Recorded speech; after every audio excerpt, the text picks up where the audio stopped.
আজ বিএনপি গদিতে আছেন। আমি মনে করি বিএনপি আলার এই দেশে সুন্দর কাজ করবে, আমরা তাদের সহযোগিতা করবো।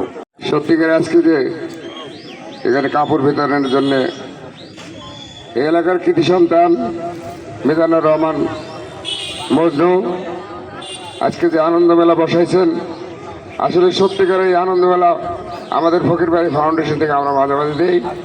আমার মামুদ এই কাজ করছে, আমি খুব ধন্যবাদ তাকে জানাই। সেই পক্ষে থেকে আমাদের যারা মুরব্বী এখানে আসছেন, সে হঠাৎ করে অসুস্থতে ঢাকা চলে গেছেন, আমরা অনেকেই জানি না। তার জন্য দোয়ার জন্য যে মেম্বার প্রার্থী আমাদের যে মেম্বার বর্তমানে আছেন, উনি বলেছেন দোয়া করার জন্য। আমি আমার মনের থেকে আপনাদের সবার কাছে তার জন্য দোয়ার চাওয়ার জন্য অনুরোধ করছি। সেজন্য সুস্থ হয়ে আবার দেশে আসে, এর চেয়ে আরো উন্নয়নমূলক কাজ আরো বড় বড় অবদান দিতে পারে। আজ দল মল নির্বিশেষে বলবো না, আজ বিএনপি গদিতে আছেন। আমি মনে করি বিএনপি আলার এই দেশে সুন্দর কাজ করবে, আমরা তাদের সহযোগিতা করবো। জামাত আসবে, জামাত যদি অনুষ্ঠান করে সুন্দর কাজ করে, আমরা তাকে আওয়ামী লীগের পক্ষ থেকে সহযোগিতা করবো। আওয়ামী লীগ আসবে, বিএনপি তাদের সহযোগিতা করবে। এ হবে দেশের উন্নয়ন। পারিবারিক দল বল নির্বিশেষ নিয়ে উন্নয়ন চলে না, দেশ উন্নয়ন হয় সমষ্টিগতভাবে।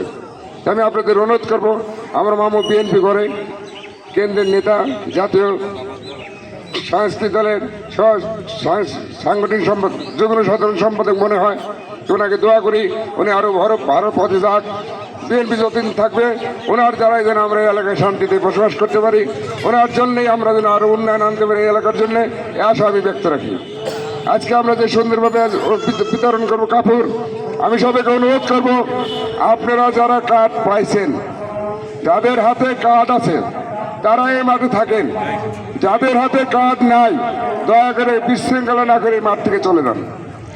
যে কার্ড আপনি পাইছেন কাপড় নেওয়ার জন্য, এই কার্ড হলে এখানে থাকবেন।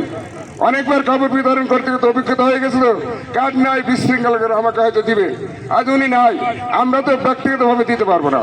উনি থাকলে হয়তো 10 টাকা কিনে আনতো। আপনাদের অনুরোধ করবো, আপনাদের হাতে যাদের কার্ড আছে তারা এই মাঠে থাকেন, যাদের কার্ড নাই দয়া করে চলে যান। উনি আসলে আবার তার কাছে যান, সে দিব অবশ্যই, এই আশা ব্যক্ত করে।